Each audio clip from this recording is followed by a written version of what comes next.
start guys, medyo natagal-tagalan tayo pag vlog sapagkat almost isang buwan na yata ako, 4 weeks na ako hindi nakapag-vlog dahil medyo busy tayo, pero mahalaga nandyan kayo, sumusuporta sa ating YouTube channel kahit hindi tayo nag-upload ng mga ilang linggo na, almost 1 month na, dahil nga medyo busy talaga tayo guys sa ating isang channel sapagkat yung Aquamarine Adventure channel po natin yon.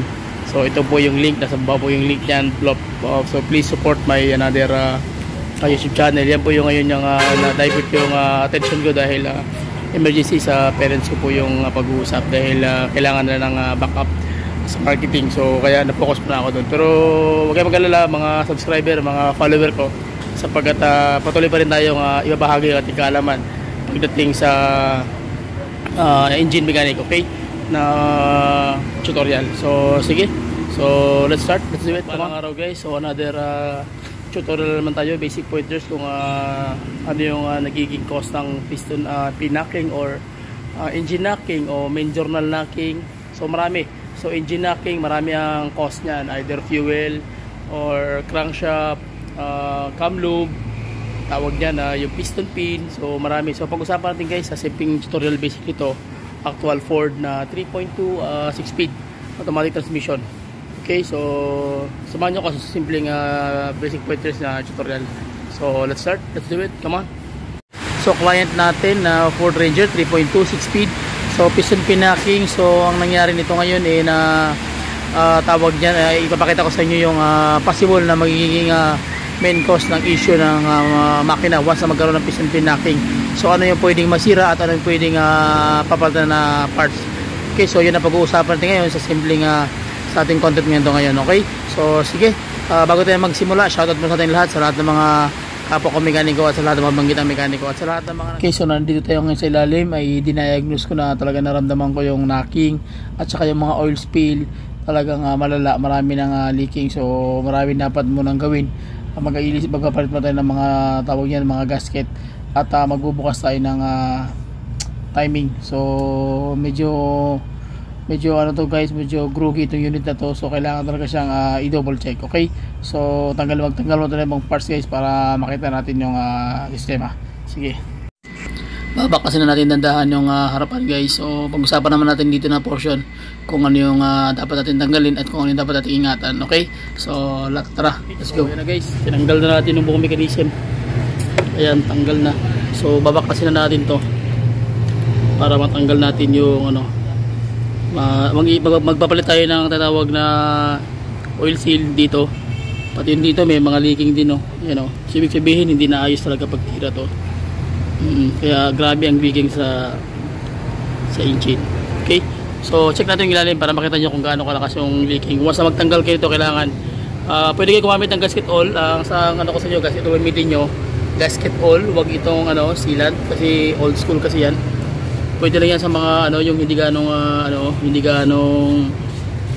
tawag yan, yung tulad nito, kailangan to talaga nakasil talaga, kasi kung hindi siya silyado, mag-oily siya, so mag-backjab yung trabaho, sasakit ng ulo ng may-ari. So gagamit kayo gasket oil, wag na itong gamitin dito. Ito ginagamit na yan sa mga hindi gaanong mga tago na portion nga mahirap tukutin, okay, kasi nga nagli-leak siya. So ang pinaka-the best is yung gasket oil. Okay, so ilalim tayo guys. Yan yung leaking, kita nyo naman. Nilagyan na lang ng gasket oil, ganun dito para hindi mag-leak, pero ganun pa rin, mag-leak pa rin yan. So ibig sabihin dito nagmumula yung oil, yung dito sa crankcase hindi naman gaano, pero kita mo yung tapo ng oil hanggang doon. Yan, so ganyan, abot dito, abot transmission. Yan, yung niya, dumi. Sige, balik na mamaya guys pag matanggal na namin yung mechanism na yan, yung takip nya. Timing chain cover ang tawag dyan, okay? Sige. Okay guys, so ngayon ang problema natin is sisilipin lang sana natin yung kanyang conrod bearing or tsaka yung kanyang connecting rod. Ang problema is 4x4, medyo may sabit. So hindi natin matatanggal pag hindi natin babaklasin. Okay, so iaangat muna namin yung makina. Pagkatapos nyan matatanggal natin yung kanyang crankcase. Okay, so medyo nakaharang kasi yung 4x4, hirap tanggalin. So tanggalin muna namin guys, and that after na babalik ako pag natanggal na namin. Malaga makuha natin yung basic pointers kung ano yung pwedeng makita sa loob. Okay? Okay, so ngayon guys, ayan o. Ito yung coast. Tingnan nyo, sobrang luwag o. Ayan o. Tingnan mo gumagalaw yung chain. Ayan o. So, ibig sabihin, maluwag siya. Ma-timing ng maayos yung timing chain. Tsaka yung mga mechanism ng valve train mechanism niya.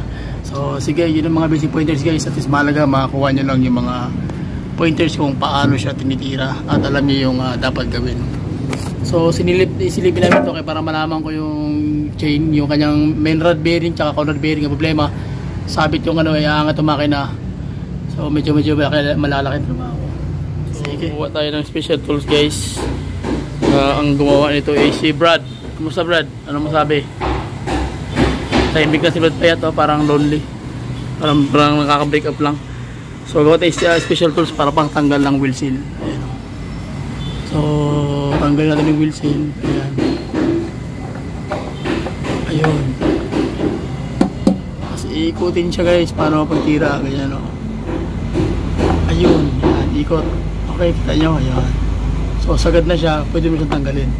So kasi kailangan ma-align yung mismo yung kanyang lips.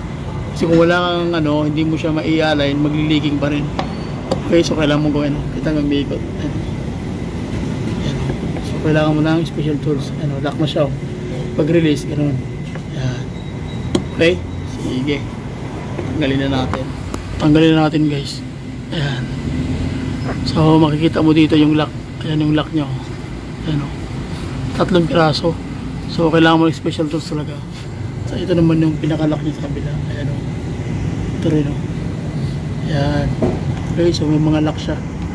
So tapos kuha nyo na yung basic point. Okay, so nabuksan na natin ng timing cover guys. So sad to say, ang problema nito is na-open na po pala ito ng kabilang mechanic. So na-overhaul na ito. Makikita nyo yung kanyang timing sprocket. Ayan, may mga kalawang. Even yung mga ilalim guys, even yung kanyang main journal may kalawang. So ibig sabihin hindi lang ito nakabit ng pulido, kaya nagkaroon ng problema. Okay, so ang basic pointers ko sa inyo ngayon is once nga magtatanggal kayo nito, mas maganda na yung iikot nyo ng 720 times para naikot para bumalik sa tamang setup. And then ang pa rin additional ko pa rin yung main journal, meron akong part 2 niyan kung paano ikakabit yan na hindi ka na maggamit ng special tools. Kaya kita nyo naman, hindi ko na nilagyan ng special tools yan kasi nga medyo kabisado na natin ng konti lang naman guys yung ating nalalaman sa Ford. Pero syempre kahit paano willing pa rin akong ituro sa inyo yun. So ituturo ko sa inyo paano magkabit ng main journal yan na hindi gumagamit ng timing tools. Okay, so yan ang mga basic pointers na hindi yan ibinibigay ng iba, lalo na pag medyo critical yung mga makina na tinitira ng ibang mechanic. So pero willing tayong ituro kung ano yung dapat natin gawin para maibahagi yung kaalaman natin sa magitan ng tutorial. Okay, so yun ang mga basic pointers guys na dapat yung matutunan. So ang gagawin namin ito, iaangat ko muna yung makina para matanggal namin yung crankcase. Okay, para masilip natin kung ano talaga yung main problem sa loob ng kanyang crankcase. So malalaman ang hatol nito. Okay, ang mahirap lang sa Ford guys is yung pagtanggal ng crankcase. Bakit kailangan pang iangat yung buong makina? Dahil may nakaharang kasi na 4x4 doon sa loob, sa may labas sa harap ng crankcase. Kaya hindi siya basta-basta matatanggal kung hindi mo iaangat yung kanyang buong engine. Okay, so kung mag-aangat ka ng engine, kailangan tanggalin yung buong mechanism. Lahat na nakakabit, naka-attach doon sa engine block. So kailangan mong baklasin yun. Okay, para maangat mo yung kanyang engine. So may problema naman yung kanyang yung kanyang mounting. So part ng kaliwa nabitak, so kailangan siya palitan. Dahil kapag hindi mo na palitan medyo nagkakaroon ng engine vibration. So mas magalaw yung makina. Okay, so yun, nakita nyo naman, may bitak talaga malaki. So ang gagawin natin ngayon guys is tatanggalin na natin yung kanyang crankcase para makita na natin yung possible cause o yung last na hatol kung ano dapat natin gawin sa makina kung ano meron sa loob. Okay? Okay, so natanggal na natin yung kanyang crankcase matagal na pagbirada guys. So medyo nahirapan kami. So ito na yung hatol natin. Ayan, makikita nyo naman yung metal na napakalaki. So duda ko nito na doon nakakabit sa kanyang pinaka-K-lock doon sa kanyang common rail system. So ibig sabihin natanggal siya, so magkakaroon ng piston o fuel lock. Okay, isa din yun. And then ito sa gauge niya to. So durog-durog naman yung mga bakal. Di ko alam bakit naging ganito to. Bakit naputol yung gauge. At tapos may mga maliliit pa mga bakal. Ayan o. So hindi siya magandang senyales na pwede siyang dukutin. So ayun pa guys. Ewan ko saan naman galing to. So ang lalaki ng pyesa sa loob. So hindi na siya subject for ano guys, dukot. So bala ko talaga nito is dukutin lang para malaman ko yung ano, yung buong system. Pero sa laki ng bakal sa loob nito, so subject for overhaul na ito. So ang hatol nito guys is general pull out na natin. So wala tayong magagawa dyan dahil kita nyo naman yung ano, problema. Okay, so mag-general pull out na tayo guys para maisa lang trabaho natin, no? Dami mga bakal. So sad to say, wala tayong magagawa, pull out talaga tayo. So tinanggal na natin yung ano guys, yung kanyang AGR, yung kanyang intake manifold nakatanggal na. So ipo-pull out natin yung makina dahil meron siyang tinatawag na mga particles na mga malalaking parte ng bakal sa loob. So mangyayari, mahuhulog to na ma-overhaul natin yung buong engine. Okay, so ayan na yung mechanism guys. Ipo-pull out natin yung general. So kawawa talaga yung makina guys.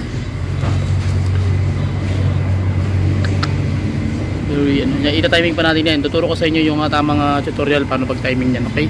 Para meron kang idea. So yung EGR medyo nahirapan kami magtanggal dahil talagang napakahirap ng kailangan ng special tools. Okay, so yun ang mga basic pointers para makuha nyo kung paano titirahin yung buong mechanism. Okay? Sige. So ayan na guys yung mechanism nya. So yung EGR nandito sa likod, medyo mahirap tanggalin. Ayan. Tapos yung timing ano nito mechanism, ito yung kanyang sensor sa kanyang ano, crankshaft. Ito yung ano niya man, yung kanyang tawag yan yung dinidikitan ng nilalapatan ng sensor. Ito yung kanyang flywheel naka-built-in. So maganda kasi matibay pagkakatira. Yung bago kasi ngayon 3.2 ano yan, naka-rivets. So may nang klase. Turbo niya, ayan.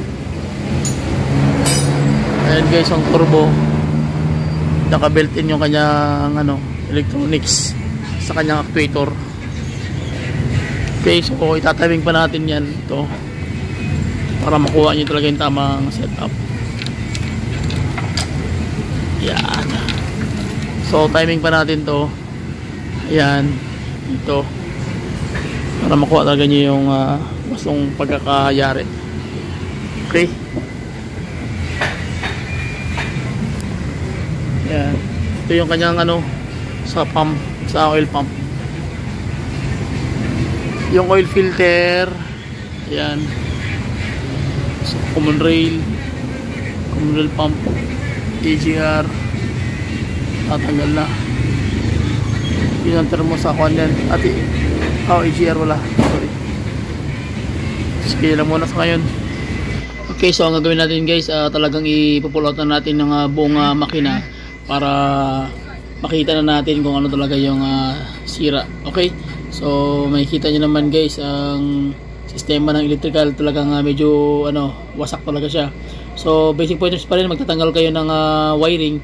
So make it sure na safe yung harness nya, yung walang putol na maliliit na wire dahil magkakaroon ka ng problema kapag nagkaroon ng mga wire na putol-putol. So sakit talaga sa ulo guys. So tandaan nyo yung maigi, kailangan alam nyo yung mga wire na hindi talaga siya magkagalaw, okay, or magkakaroon ng loss conductor, magkakaroon ka ng problema after nyo mo tirahin yung engine. So tinanggal na natin yung mechanism guys. Ayan. So itong hindi ko lang type sa kasi roller type lang siya. Basta best talaga yung cam loop sa cam loop ang maglalaban-laban kaysa sa ganito, o either yung kanyang rubber arm type. So ayan. Kita nyo naman.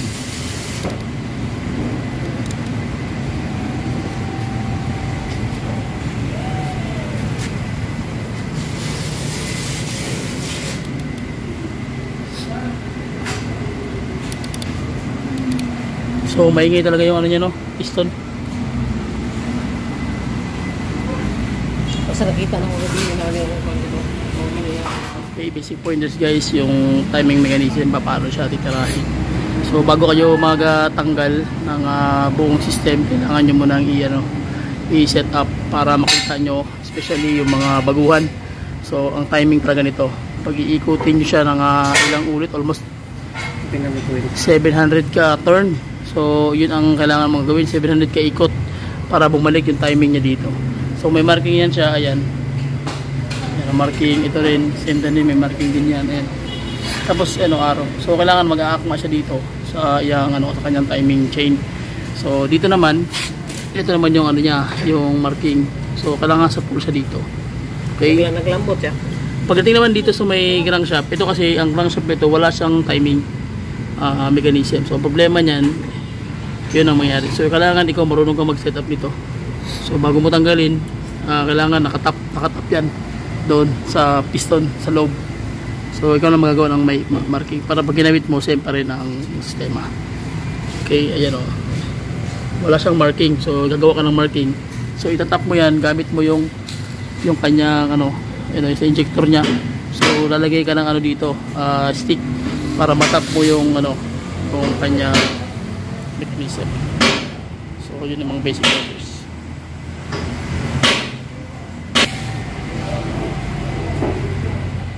Check natin ngayon kung ano yung mga piston pin na magnanaking, okay? So sige daw Brad, paalala uyuga daw Brad. Yun. Sige pa. Yun.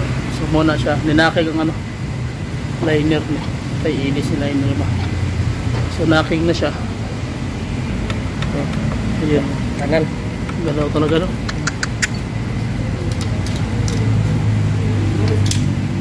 So number 3.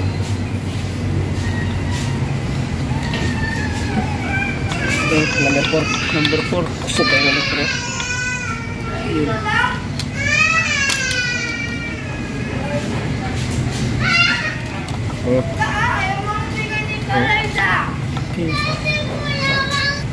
Okay. Yun. Yun ang problema. Number 4, number 5, ang grabe ang mas malakas ang 4 tsaka 5. Ang problema pang ilalim nito. Ang kagod siya. Hindi na lang kung kaya Okay, so nakita na natin guys yung ingay ng number 3 tsaka number 5. So napakalakas talaga ng piston pin knocking. So hindi lang ito knocking basta-basta dahil may pulit na din yung liner nito. So talagang malakas yung knocking ng number 5. Hindi na siya basta-basta knocking lang guys na ordinary, kundi talagang knocking talaga siya na pasira na yung piston pin. Okay, so ang gagawin natin tatanggalin na natin yung kanyang Conrad bearing piston pin tsaka yung piston mechanism para malaman natin kung liner kung okay pa o hindi na. Okay, so sige guys, babuksan muna natin. So ito yung piston pin niya, ayan, may tama talaga, piston, ayan, may tama, so kailangan talaga siyang palitan. Kaya nagnanaking dahil may tama talaga yung sistema niya. So pagpapalitan ka na ng set niyan guys, palitan ng set yan. Ito naman ganun din, tama yung kanyang mga piston. So bakit may tama yung piston? Kasi nga yung pin gumagalaw. Uyog ka daw Brad, ang piston, ang pin. Okay. Galaw no? Ayan o. Nagagalaw no? May play. So yan na yung nagkakaroon ng play. Ha? Number 5. Na marking ni? So ayan ang problema. So ito yung niya, ano to? Sa kato ng kanto sa ayo. Oo, sa niya? Sa brake master booster, brake master booster. Imbes kung sa konta na, kung sa mga manual. Ang galing no, ang galing ng bomba niya no. Lupit bomba niya. Ito yung sa brake booster guys. Kasi wala siyang surprise alternator ng hangin, so dito siya kukuha. O yan ang mechanism ng valve train mechanism. So hindi na din ito ipapa-setting, kaya setting naman to. Iyaano na natin yan. So ayan yung mechanism niya, yung cam loop, intake tsaka exhaust guys. So sige, ito sa kuha nyo ng basic pointers kung paano siya titirahin. So lilinisin namin to. Abangan nyo yung another basic pointers na paano siya i-assemble. Abangan nyo yan guys. Okay, so check muna natin yung liner. Tara, let's go. Ayan o, tama. Sugat. Ito pa. Ilis liner eh. Ayan po. Ayan o.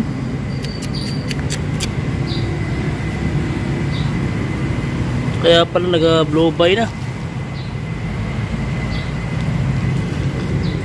Okay, so far hindi naman ganong na sira yung kanyang main rod bearing tsaka yung kanyang conrod bearing. Nakita ko na hindi na siya ganong depektibo.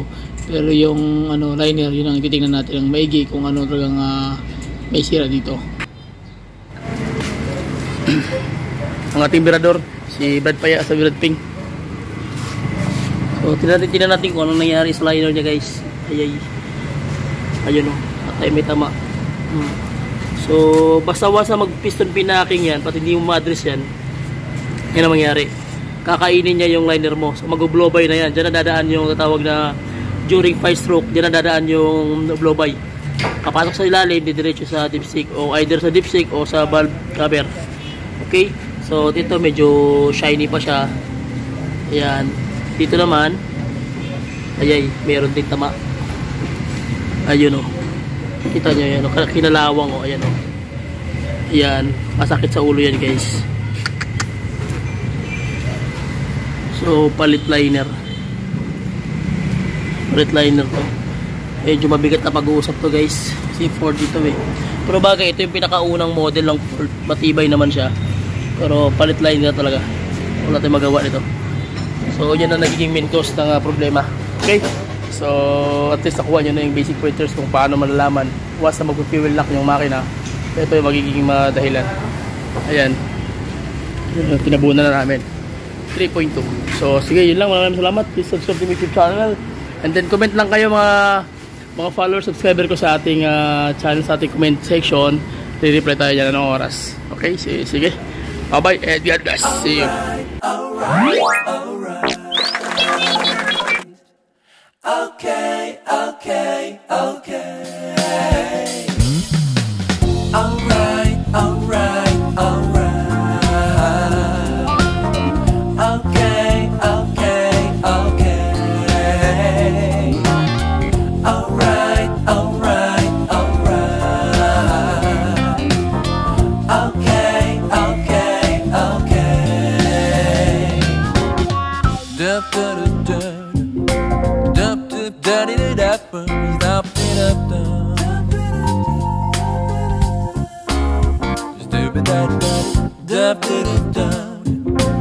Da da